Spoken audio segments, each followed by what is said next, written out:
And August 6 marks the 80th anniversary of the dropping of the atomic bomb on Hiroshima by the United States.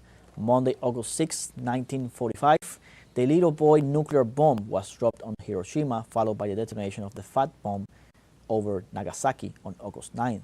Between 105,000 and 120,000 people died as a result of the attack, from both the initial impact and the subsequent radiation and contamination. Since then, 231 cases of leukemia and 334 cases of various cancers have been observed in people exposed to the radiation released by the bombs. These devastating bombs, which brought Second World War to an end in the Pacific, are the only nuclear attacks ever launched in human history.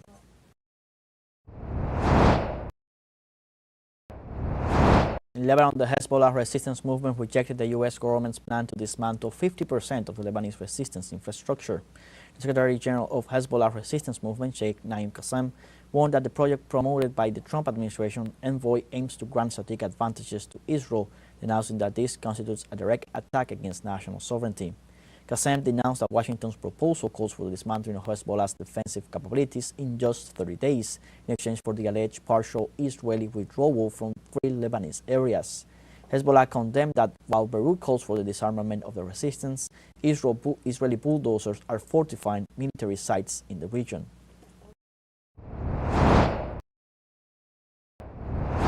President of Brazil, Luis Inácio Lula da Silva, announced on Tuesday that he will invite by telephone the President of the United States, Donald Trump, to the United Nations Climate Change Conference. The conference is scheduled for November in the Brazilian city of Belém, Pará. The invitation seeks to know Trump's position on climate change, although Lula clarified that he will not address the tariffs imposed by the U.S. on Brazilian exports, set at 50%, which have generated bilateral tensions. The U.S. tariffs have generated criticism from Lula, who accused Trump of crossing all limits by interfering in Brazil's internal affairs.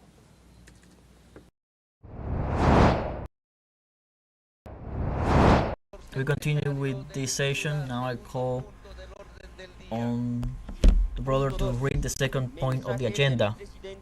Second point, message of the President of the Plurinational State of Bolivia, Brother Luis Arce Catacora. Thank you very much. Brother Luis Arce Catacora, Constitutional President of the Plurinational State of Bolivia, you have the floor. Please address the Bolivian people.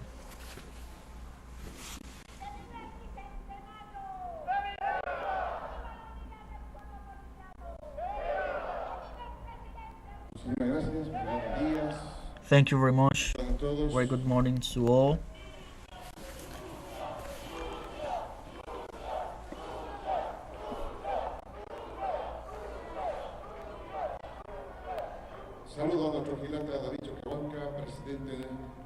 Greetings to the Vice President David Choquehuanca,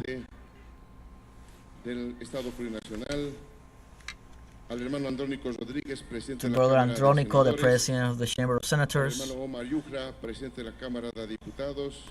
also Brother of the Chamber of Deputies. We have a special greeting to Sister Xiomara Castro, President of Honduras, and the important committee that has come with her. Thank you very much for being with us, Sister Xiomara. We also greet Sister Maria Jose Pinto, the Vice President of the Republic of Ecuador, and her committee that is here with her.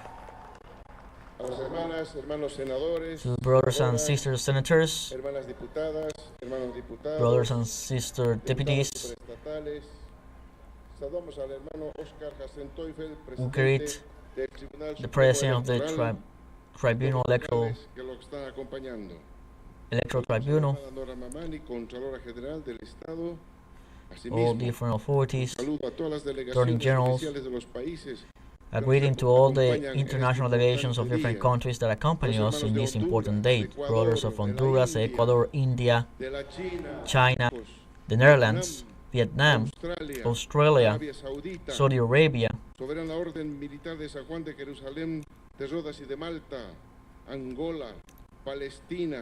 United European Union, from Canada, Azerbaijan, Kazakhstan, Australia, Great Britain, South Africa, United Arab Emirates, Switzerland, Argentina, To all, welcome and thank you for being with us here in this bicentennial. Likewise, we welcome the representative of international organizations that accompany us, our former presidents of our plurinational state of Bolivia, brothers and sisters, ministers of states, diplomatic corps that live in our country, to the ombudsman, to the commander-in-chief of the armed forces of the plurinational state of Bolivia, to the chief of staff that is here with him, Commander General of the Bolivian Police and Vice Ministers of the state,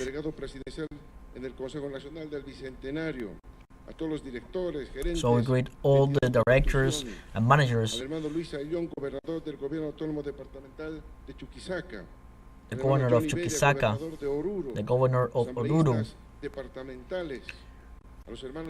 assemblymen and women of the departments and different municipalities, councilors. Also, we welcome the Archbishop of Sucre. With as well the leaderships of unions and confederations.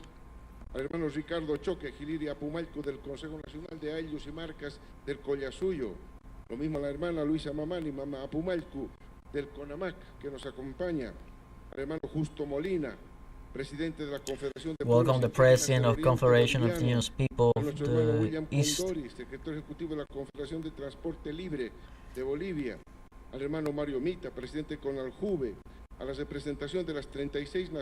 representation of the 36 nations of indigenous and former people, intercultural peoples, and the Afro-Bolivian people.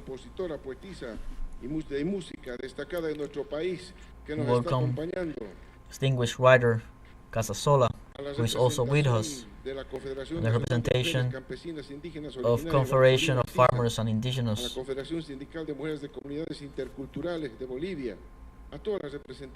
all the representations of organizations that are here with us today in the House of Liberty, outside as well. Symbolic groups that are proud to be Bolivian are with us. And of course, today a very special greeting to all Bolivians in these 200 years of independence of the plurinational state of Bolivia. Long live Bolivia! A fraternal greeting to all that also follow us through different medias and on social media in this 200th anniversary. Today, in this beautiful morning of our bicentennial, not only commemorate the historical mark of 200 years of the birth of our beloved Bolivia, but also celebrate the persistence of a heroic people that never surrender, a people that transform pain into awareness and organization, transform exploitation into mobilization and memory in the soul of a plurinational state. You are one nation that was not born as with a republic, but from the belief of the Pachamama and the singing of our 36 indigenous peoples, from wisdom of our ancestors. That is a fire that never goes out. Here where mountains and lands keep the memory, and the winds pronounce the names of those that resisted. History is not written. History is sown with dignity. We are sacred coca leaf and is honor.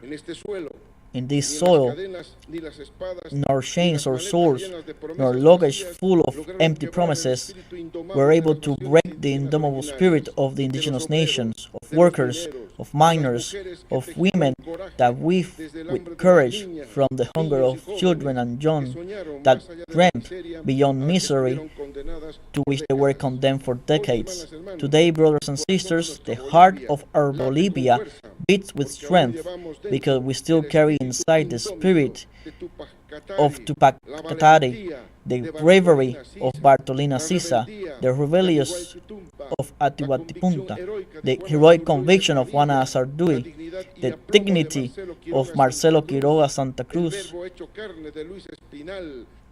spirit of Ruiz, and the social awareness of the viners and the strength of farmers, the revolutionary conviction of social organizations and unions. 200 years.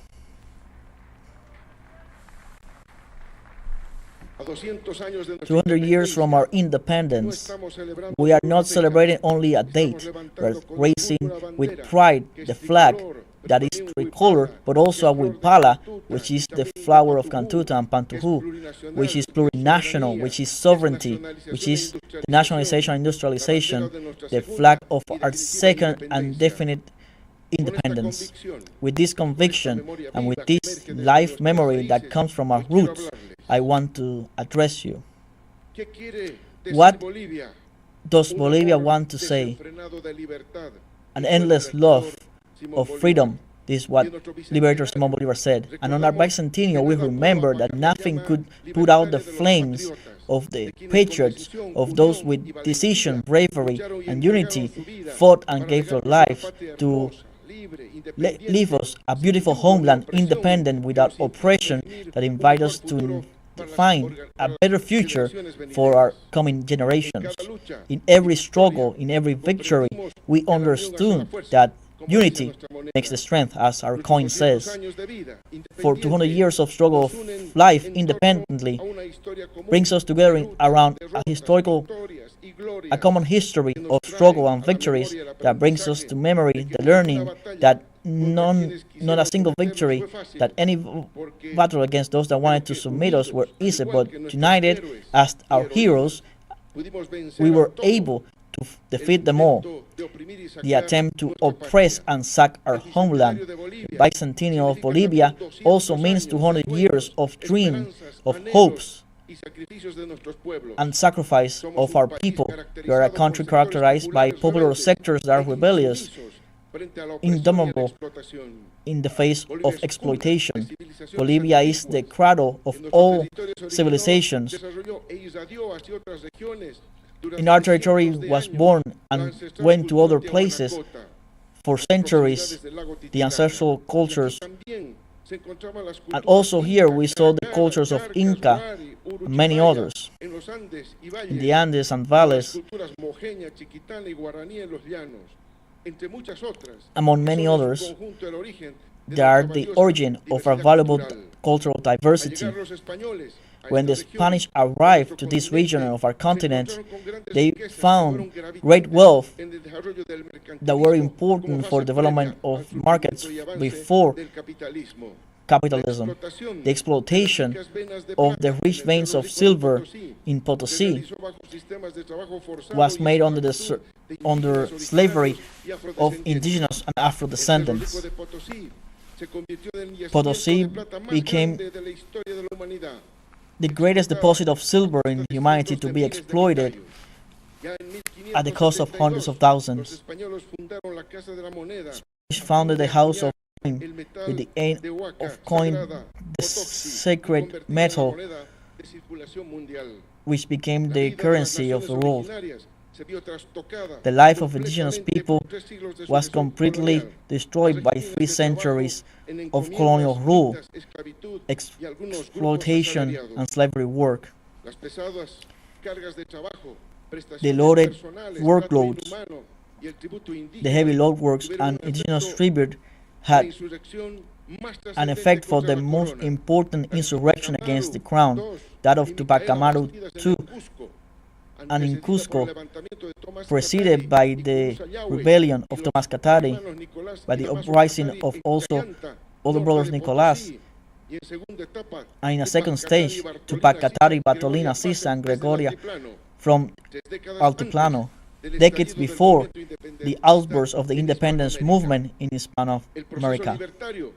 The liberation process happened precisely in La Plata city with Sucre, and was what came before of the junta led by Pedro Murillo. 15 years lasted the bloody fight against the crown in this land, regular wars, thousands of men and women rebelling to reach in freedom after bloody battles with sad results but also glorious victories. In this long fight, names as Juana Azurduy, Manuel Bernardo, Jaime Sudaña, Manuel Esteban, José Manuel Mercado, José Eustaquio, Manuel Gandarillas, Simona, Teresa Bustos de Limoine, Vicenta Juárez Teguino, Ana Barba, Pedro Ignacio Muyva, Los Pardos Libres, el ya mencionado Pedro Domingo Murillo, the already mentioned Pedro Domingo, Victorio García Lanza, José Miguel Lanza, José Tambor Vargas, Ignacio Warnes, Juan Antonio Álvarez de Arenales, Juan Manuel Vaca Cañoto y Delfonso de las Muñecas, Vicente Camargo, Carlos Medinaceli Lizarazu y José María Pérez de Urdininea, entre tantos otros nombres. So many other names of men and women that gave their lives for the independence. August 6, 1825,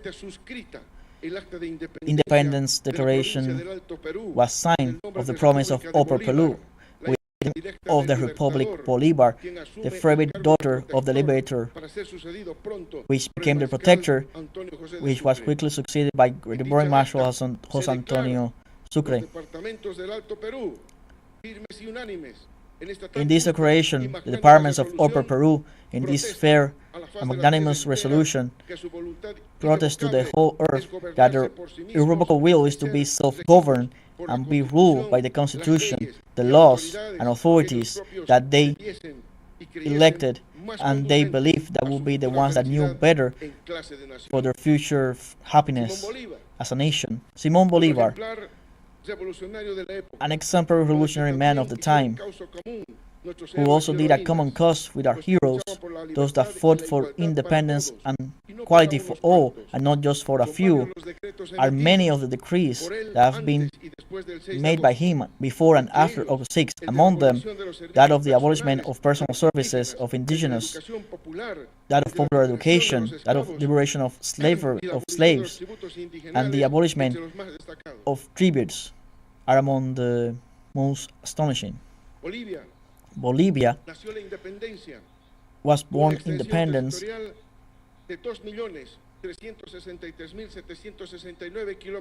with an over 2 million square kilometers of territorial land.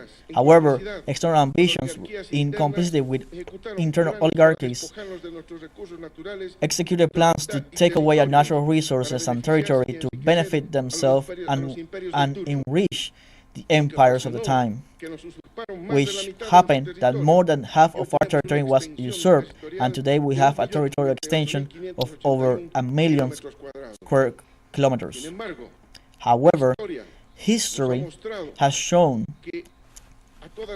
that to all revolutions comes followed by waves of counter-revolution, and unfortunately, many of those advances were quickly overturned, while echoes of regional integration manifested with the Confederation of Peru, of the Peruvian-Bolivian Confederation, warlords and external forces tried to put us into inner fights and restore and reinforce colonial economic structures, with the result of the development of states and the tributes of indigenous, confiscation of the land and other properties, even marginalized independent actors, and put into the oblivion the indigenous protagonists of our history. That development against history and of going backwards impacted directly is part of our history. Later, the loss of the coastline due to external interests that faced brother people,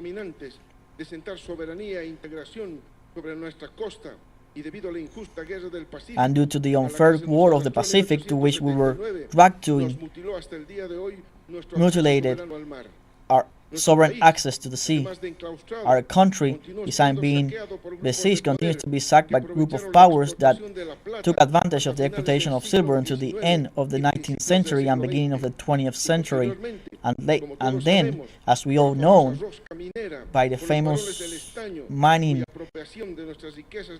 due to the value of our natural resources and political interference, did nothing but to deepen the crisis of the state whose order began to disintegrate in the War of Chaco, a war also created by foreign interests where over 50,000 Bolivians died. But also, it was in that war where Bolivians also look at each other and recognize each other in our similarities and differences. And we realize that war only benefited the wealthiest and powerful, and the ones that pay the consequence are always the most humble, which are the ones that go to war. There, that colonialism and capitalism must be assumed as two historic ways contemporary of domination against our peoples. The 19th and 20th century were of confrontation between social class. As capitalism moved forward, they tried to take away the lands of indigenous people. Some nations resisted and preserved their autonomy and fight for the title of property of their land and for their cultural emancipation based in novel forms of education. For its part, the working class do itself, creates unions and organizes around unions and political parties with left ideology and fight for the reivindication of their salary and work regimes and their families, and submitted once and over. With the National Revolution of April, created slowly as the War of Chaco, we finally took away an agrarian reform, the nationalization of the mines, and the creation of the Mining Corporation of Bolivia, the elimination of pumpings and universal votes, many other achievements of a social revolution that was quickly betrayed by some of its leaders that surrendered before the U.S. pressure for interests of abroad. If it is true that with it there was a change in the property of the production means and of social relations, also it is true that in few years a triangle plan was imposed against us that exploited more the working class and the general public in the benefit of foreign interests. In response to this outcome, the guerrillas were born. From the 60s to 1982, we had the same luck than our neighbors. We were victims of brutal dictatorships. The Condor Plan of state terrorism, where the darkest pages of our history have a moment. The doctrine of national security prevailed on the minds of the armed forces that the enemy was not abroad, but inside our borders. It was a time where criminals took away leaders and priests, but also a time where indigenous nations and miners and working class will lead heroic days of resistance. A special mention here, because from here comes women that from the moment of independence created their own spaces to denounce the abuses of power and to present their reivindication and that of their families. One of the most important actions was the famous hunger strike that shocked the community, that led to the fall of the dictator in the 80s. But once democracy was recovered through the work of the people, in the government also, again, oligarchic groups boycotted the decision of parliament then, until they took the economy of the country to collapse. In that context, in which the subclasses were not able to see the course of history, the plans were ordered to install neoliberalism to take away the public property in favor of transnationals.